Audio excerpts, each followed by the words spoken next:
They pick it up. Yeah. We're not getting it out of the mic. Okay, but they're getting it. Yeah, you gotta go. So raise your hands here, and we'll get going with it. Jeremy. Colin, obviously an emotional game. Just where'd this one go wrong, and what do you guys have to take from this? Repeat that one more time, Dan, for me. Where did this go wrong, and what do you got to take? They just dominated us on the glass, in the paint. I mean, the second half, at that mid mark, they kind of just ran away with it. We were able to get a bucket. Their defensive pressure was elite throughout the night, and then they're very physical and big team, and they just beat us on the glass tonight and dominated the game. You guys, how do you feel like you handled that physicality, and what was it about against maybe one of the teams that can match up as big as you guys are? I think beginning of the game and then towards that mid second half, I think we were doing really well. Then just there was a stretch where we weren't doing well anymore. But yeah. Question for either of you. Just what's kind of the message in the locker room after a tough game like that? There's still 2 games left in a Big Ten tournament, NCAA tournament. What's kind of the message after a tough loss to Michigan? The message. They're a really good team, best team in the conference. And we just got to learn from that. They dominated us on the glass. Their physicality bothered us, and I think that's just what we got to take. Like, we can't let a team come out here, especially on our home court, just come out here and just bully us the way that they did. And then just defensively, we just got to get back to our principles. We got to communicate a lot better than we did, and then just get back on track. You were matched up with the Axel Underwood from the jump today. Can you talk a little bit about what that experience was like, trying to go to work against a guy like that? He was picking me up 94 feet the whole game, being physical, getting through ball screens, just pressuring me the whole time, just making it hard. He's a really great player. He did a good job. Then also, I think just their team defense in general was really good. You can switch 4 ways. It's hard to score a lot. For both of you, Kylan, if you could start, and then Keaton, you guys have seen 2 projected 1 seeds in the NCAA tournament. What can you take from the experience against UConn and now Michigan? Yeah, I feel like we haven't, and no discredit to any teams that we've lost to either, but I feel like a couple of those games that we may have beat ourselves. I feel like this has been a while since we played a team that beat us for sure. Just go watch the film. I remember this feeling because 2 more games from now, there's no more opportunities really. You got to take care of business the first time. He said it really good. We just got to learn from those 2 games to know, like, for our goal to get to Final Four national championship, we're gonna have to play a team of that caliber. So we just got to get prepared. We got to have good practices going forward. Learn a lot from the games that we've lost, and just to see what we got to get better at. Colin, to phrase it like this is the first team that's beaten you guys in a while. Just how does that maybe hit differently than games you feel like maybe you guys didn't play your best and lost? From being hurt to even playing again, you don't really think you'll experience that feeling again that we had against UConn. And we knew they were really good, but they really just dominated us tonight. That's it. Kylan is a team leader, losing 4 of 6 leading into March. What's got to be the message from you, Tommy, guys who have been there, Ben, Jake? What's got to happen in the coming weeks here? Like I said, that feeling of the opportunities that you have are going to be very slim coming up.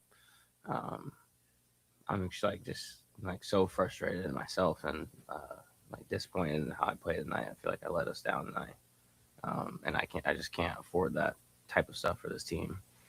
These guys, they lean on me, I lean on them. But yeah, they just watch the film, get back in the lab, focus on Oregon, and at the end of the day, just regroup. Kylan, I just kind of sound like you're a little surprised by the totality of what happened today. So how do you, what maybe did you not see coming as part of this game that has, it seems like surprised you? Yeah, no, I wouldn't say surprised. Right now, I'm just really frustrated with myself. But we knew how good they were. We knew what they would run. We knew how physical of a team they were. They matched us with length as well. Yeah, I'm just like really just frustrated right now. Jeremy. Keen, what have you learned about just dealing with different kind of defenders? I mean, they're throwing everything at you. The Yaxel 6'9", 240 at you. What have you learned about dealing with that and operating an offense through that? Yeah, for me, it's just taking what the game gives me. Trying not to, force anything. I think tonight, I had too many turnovers. Really, I let his physicality kind of bother me. And then when we go on, when we went on a little run, and I got a steal on him, and I went in fast break, and then I got tripped up a little and lost the ball. I mean, I just can't do that. But yeah, it's just taking what the game gives me. Trying not to do anything special or anything extra. Just if they're putting two on me, get it out of my hands quick. If they're leaving me one-on-one, try to make a play, score the ball, or kick out to a teammate. All right. Thanks, guys. Thank you. Thank you.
Okay, we'll start with coach's opening statement.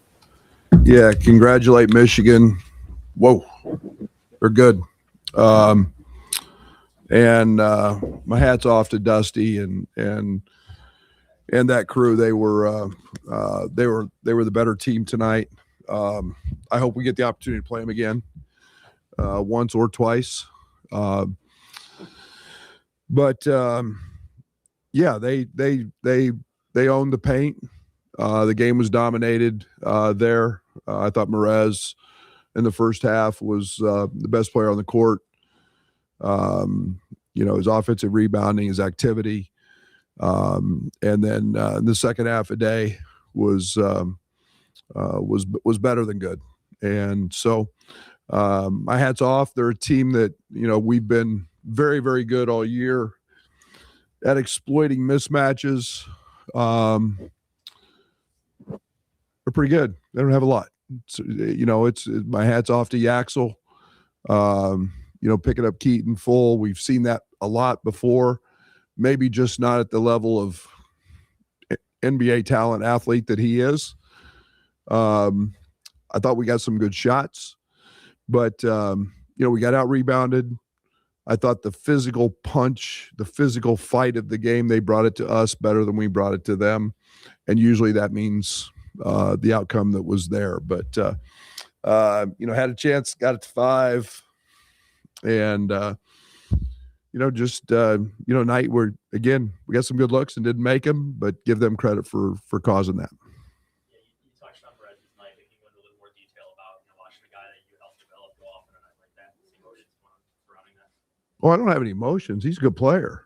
There's, that's the new world. I mean, I love Merez to death. And I mean, he's a terrific young man. He left for the reasons that he left for, which you would have to ask him. But we do what we do in our program. We're the best development program in the country.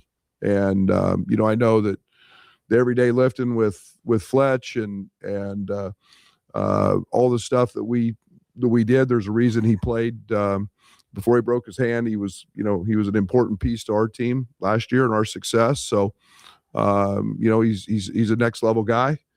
And, he showed that tonight.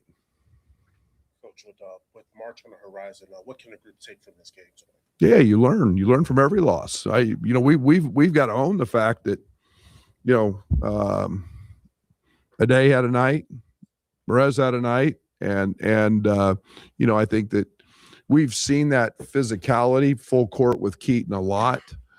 But we can't have a night where, Andre doesn't grab a rebound, Kylan grabs one. Tommy and Z aren't even a factor on the glass. And we have to own that. And so, we've been dominant on the glass all night, but again, that's where you learn from a loss. And, we've been really good at doing that and over the course of time. And, I hope this, just reignites a flame under us and creates a connectivity and, a little bite as we go down the stretch. You guys have seen 2 probable number 1 seeds in the NCAA tournament. What do you want your team to take from those 2 experiences in particular? Yeah, it's who you got to beat. That's it. The message is really clear. That's what I talked about in the postgame.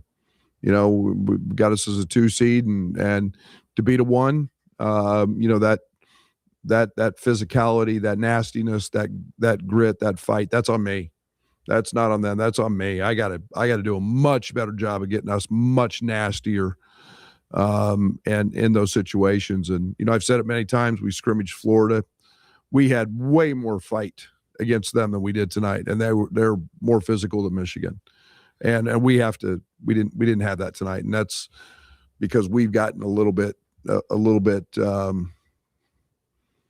maybe content. That's on me. Brad. Won a couple of Big Ten tournament championships here. Dusty was talking about what it's like to win an expanded league like this. You wouldn't mind speaking on the challenge of doing that over the course of a long season? Yeah, they've won a lot of games, and they're very, very good. I mean, they're as good a basketball team as maybe I've seen in this league in my 9 years here. Maybe Tom's first Jaren Jackson team and was pretty good, but this one's really good. You know, it's I don't want to say I don't own the Big Ten championship as much. I don't pay attention to the standings because of the so much imbalance in the schedule. I play a lot more towards the analytics and March in the NCAA tournament. But it's my hat's off to them, and they've earned it, and they deserve the opportunity to hoist that trophy, and they did that tonight. Brad, Kylan was kind of frustrated with himself. You've talked about Good what do you need from him, Tommy, Good. Jake, Ben, leadership, leading into March? leadership, nastiness, toughness. You know, defending with Kylan Boswell can go do everything Yaxel can do. It's my job to get him to do that. We've seen that. We've got to get back to post Nebraska mindset on the defensive side, just getting gritty, nasty. Our basics, we've done a little too much on that end, in my opinion. I got to get that rectified, and it all starts with Kylan and Tommy. How do you do that? Just demand it in practice, and this group wants to win. They care a lot, and so that's not going to be a problem. But the lesson was learned, and you know, they took the belt off and beat our behinds with it. And if you like that too much, then you should probably go to the rec center and play. You built your offense this year around 100 mismatches. Keaton kind of found his footing in the second half. What mismatches, if any, were there that you felt you maybe weren't able to exploit? That's why they're good. That's why they're good. That's why that, you know, I thought we played a little much to what we call our little side ball in the first half, trying to take advantage of Merck in some of those mismatches. Second half, we freed up a little bit, and we got back to some of our stuff more at the top. But again, I thought that credit to their personnel, it's really good. And it's you know, we got some mismatches based on some of their substitutions, but for the most part, yeah, probably as many challenges as we've had exploiting mismatches. Coach Andre's coming off the bench. His minutes are down quite a bit. Is he feeling okay from a physical standpoint? Yeah, he's physical standpoint. I just yeah, that's he's got to get on the court. We got to get him guarding and rebounding back to the level that he is. You know, and that's he's a big part of what we do, and we got to get back to that. Brad, just sort of looking ahead, just sort of knowing that there's so few opportunities left, and there's obviously the end of regular season, the Big Ten tournament. You just mentioned a second ago talking about nastiness. Can you sort of expand on that a little bit more? Just knowing, Yeah, it's ahead and knowing what the team's goals are moving forward. yeah. I mean, our goals never change. It's win a national championship, and we're plenty good enough to do that. We weren't tonight, but we've done that for a lot of games. We had a 12-game win streak, and be nice to get back and go win 11 now. But or what 12, whatever the number is. But I just think that it's a matter of consistency, refining a few things. We've done it multiple times this year, and we'll do it again as we move forward. Slipping into that nastiness and that fight, did you pinpoint it back to anything, or is it just complacency over time? Yes, and that's on me. No, to look no further than the guy sitting up here, you know, letting that happen, and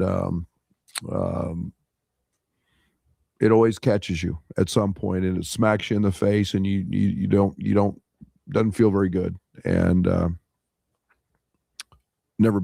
don't like saying that about my team very often, but they played harder than we did. They played nastier than we did tonight. The first half, both teams seemed pretty evenly matched. What do you think was the biggest difference in the second half that allowed Michigan to kind of pull away and go on their run? I don't have my readers, but look at their field goal percentage, and the second half, it was just in a day dunk fest. Our whole mindset is protect the logo and don't give up layups just it was a lot of breakdowns on that side. Offensively, we were fine. We played pretty good offensively, and good enough to probably win a game against a team like that. But on the defensive side, that was abysmal. Fewer turnovers in the second half, but 7 first half, and nothing get going. What led to maybe more than you've seen from this game? I have no idea. I mean, we've done that in an occasional game. It's a hit or miss deal with us. We usually don't do that. Ball was out of Kylan's hands a good amount because of some of those. But I think Keaton had the lowest usage rate in the first half that he's had in league play, and tribute again to them. But yeah, and live ball, a lot of live ball turnovers. I mean, Kylan dribbles one off his knee. Dre fumbles one out of bounds, or two out of bounds, I guess. And it's just stuff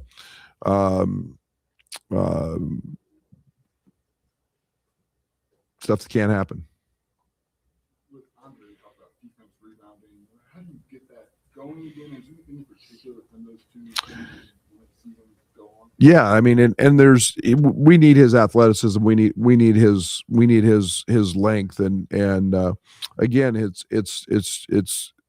he was good in practice yesterday. He fought the high ankle sprain and was back, and I don't care if he scores a point. I don't. He's going to score some points for us on most nights, and I'm not trying to be critical of him, and then we got going a little bit with Jake and Ben, and so it was all right. But I just snap my fingers, magic.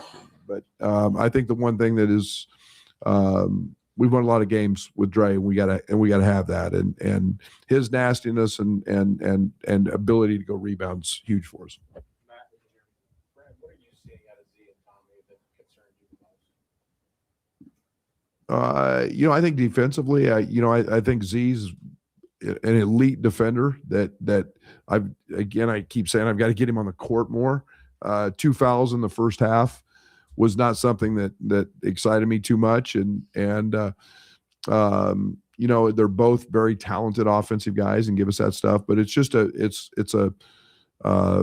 got to have consistent rebounding, consistent post defense. And all that's, it's a two-way street, because most of it's in ball screens, and we got to start that with Kylan and Keaton.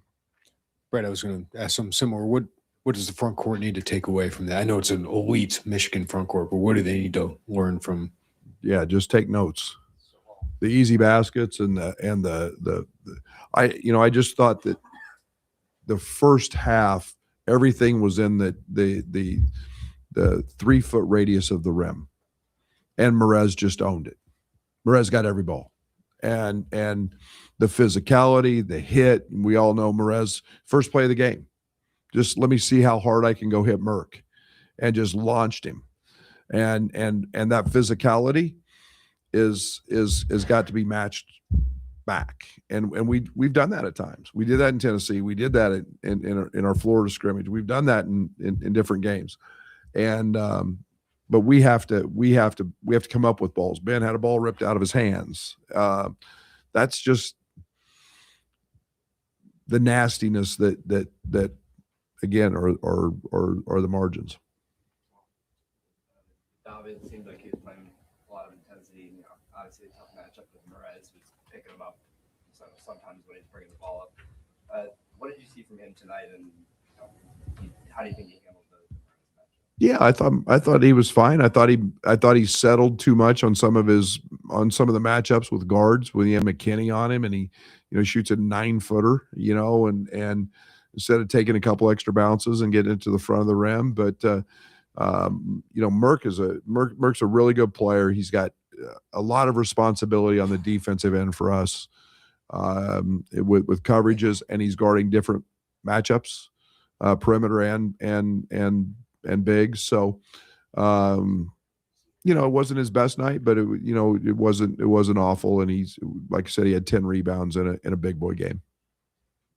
Coach, Michigan can speed teams up, obviously, especially off those live ball turnovers that you talked about. Is your transition defense something you're concerned about moving forward, or is it just a product of the opponent tonight? I thought we had one. Namari got a corner three, and I thought that was pretty much the only really stupid one. Because we don't turn the ball over, so I don't have to worry about it much. But you know, they're picking us up full court, played into our hands.